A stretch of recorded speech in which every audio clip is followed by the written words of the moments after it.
Today we hooked up our junction box. We have all our wires prepped and labeled in there. We put in our shower pan and we finished installing our sliding door. Split up the work.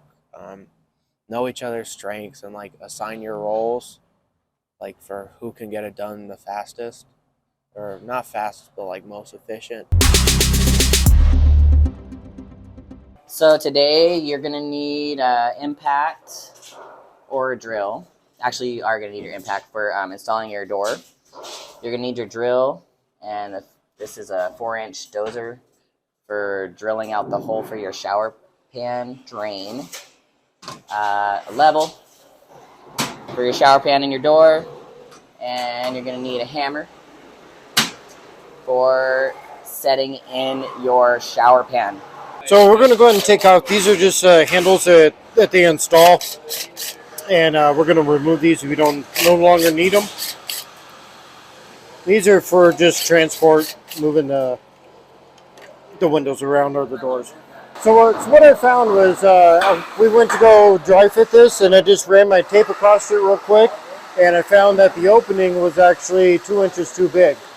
So it's an easy fix. So what we're going to do is we're going to take a 2x6 and mount it to the top of the header and just rewrap the tri-vac. The sides are good, but our door opening is a little too tall. So we're going to just make that minor adjustment real quick, and then we'll carry on. And same action should be taken by all the other teams. So all the other houses need to do the same thing.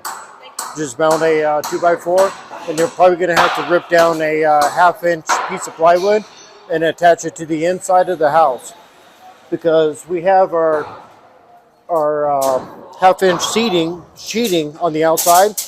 So put your 2x4 to the edge of this, and we'll put the OSB on the inside, because we want to be able to mount that 2x4 to your ear and be able to screw into the 2x4, not the OSB.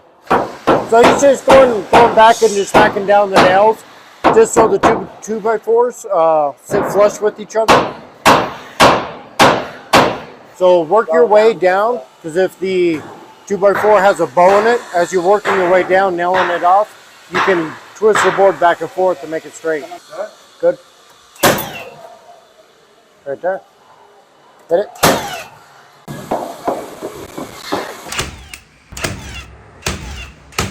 So we went ahead and put our silicone down.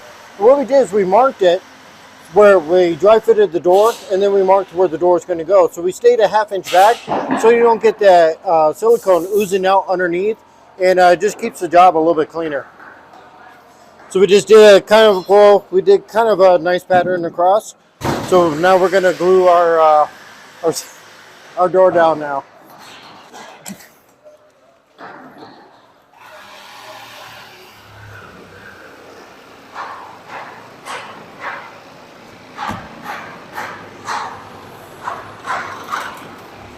So go ahead and put a screw right here up on top on center to start with, and that's going to hold the door from coming back and falling down on it. Just right above, just so holds the door. So we're still going to have to fur it down probably another inch, 3/4 of an inch.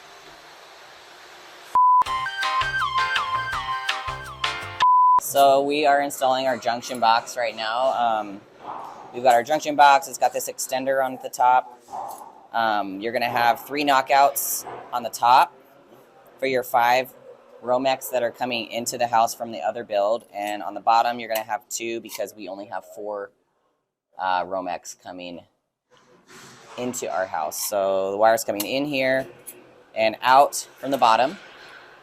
We're going to mount it here so that it's flush. This is going to be flush with our wall that we have furred out. So yeah, we're just going to install this right here, make it level.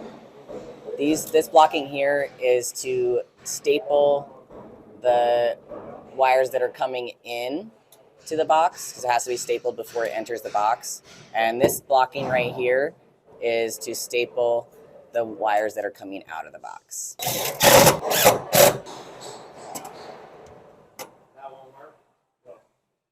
So we're just finishing installing this sliding door. We've already got our silicone down on the underneath the threshold. And basically right now I'm going to put a level on it.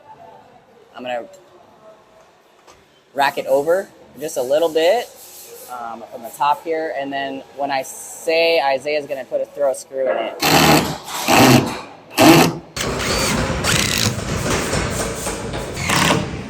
Right now we're getting ready to drill our hole for our shower pan drain. And the way we're going to pull that measurement is we laid down our shower pan. It's laying right outside. Jasper is taking the cross measurements to the center from each direction, and he's copying those measurements on the floor. He measured the length of our shower, and that's what he drew. He measured the length from our bottom plate to right here, and that's where our line is snapped. So that's where the end of our shower is going to be. We're using a 4-inch hole saw because our drain is going to be about 3 1/4. So it's good to have a little wiggle room for any mismeasurements. Wow. So we've got our drain kind of installed. This ABS goes in. It's a compression fitting. You want to get it wet, put some soap on there, and then it'll slide in here. This is the rubber compression fitting right here.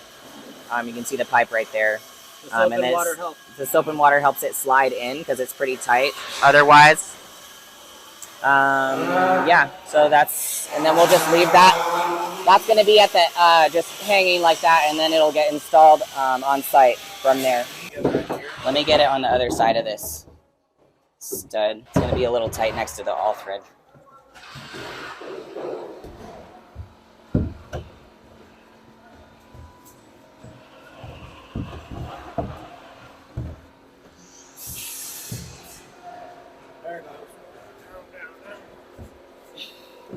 It went in great. Yeah, poke the insulation out before you try to stick that pipe down there. Just make a little tear it so there's a way for it to go through it. Before you put our drain down, the insulation, it would just be springing our drain back up. So what I did is I took our really skinny, long 3/8 spade bits that are in the tool room that we used to drill the holes for our lag bolts, and I put the sharp end down, and I slowly started prying the insulation backwards to create a hole for our drain to just slip down in. Yeah. So it went in pretty smooth. We have a snug fit, and our hole matched up. So we're all set with our shower pan. So the first thing you're going to do, you're going to put a level on that to make sure it's level. All right? You want to level that way. Well, put it on your top rim. Yeah, right against the wall there. So that's got to be level. You got to be level across that way and level coming this way. Then you take your nails, and what you do is you take your nail, put it right above your shower pan, and nail that in. And that nail head will keep the pan from moving up and down and shifting. All right? So you want to put it all the way around once you level that pan in. So what were these for? Well, we don't have them up high enough. We can put another block in there. Was that a 2x4 or 2x6? 2x4. Yeah, we had 2x6s in all the other ones. So we probably told you to put a 2x block in there, and we just put a 2x4. So put another block above, and that's just to catch the sheetrock nailing on that side. But make sure you get a nail in each one of these studs. As long as that's level. That one. The same thing on that one? Yeah, if you could. So make sure it's level all three sides. Okay. All right? Very good. And the nails will hold it. Okay, thanks. It's just basically to keep it in place and level. Okay. Dad, how's the shower pan looking so far? So far, the pan looks good. They've cut the opening perfect. It fit right in. And now they're just leveling it up. Just keep it level is the biggest thing. Right there. Yeah, once you level one way, it should be good because the pan's so rigid. Throw some nails in.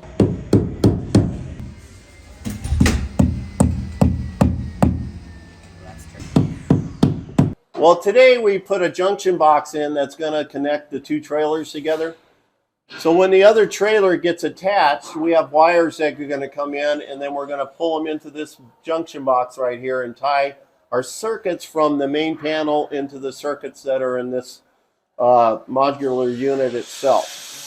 So that is built out to where, with a mud ring on it, this will be the face of our sheetrock right here. And we've got 64 square inches of space in there, and that's enough to handle all the wires that we're putting in there. And you can see they stapled their wires. Everything's nice and stapled and looks good and clean. Shower pan. Shower pan. We set our pan today. They leveled everything, and they've used roofing nails to keep the pan from moving around. And what they do is just put the nail over the top of the rim and nail it to where the head comes in flush with it, and that will make it to where we can sheetrock and come right down past it. Looks really good. They had a pipe attached to it that they put through the floor, and that will be hooked up when the unit actually gets set in place. So that all looks good. You can see they put some nailers here at the corner for our sheetrock on both sides, and that will be so that our sheetrock, when it comes down, it has a place to nail to. They did a real good job, and then they got their sliding glass door in today. Looks really good. They still have to add a piece of 1/2-inch plywood up here to flush it out. And then what we have is a piece of wood trim that'll come back from the edge of the sheetrock back to this. And we call that kind of a jam extension, and then the casing will nail to that. And then outside they've got it all screwed in, and I believe they did their flashing on it also. So that all looks good. They've done it. They've got it lapped over like they're supposed to, so that all looks really good and tight. Looks really good. Good job. They had a great day.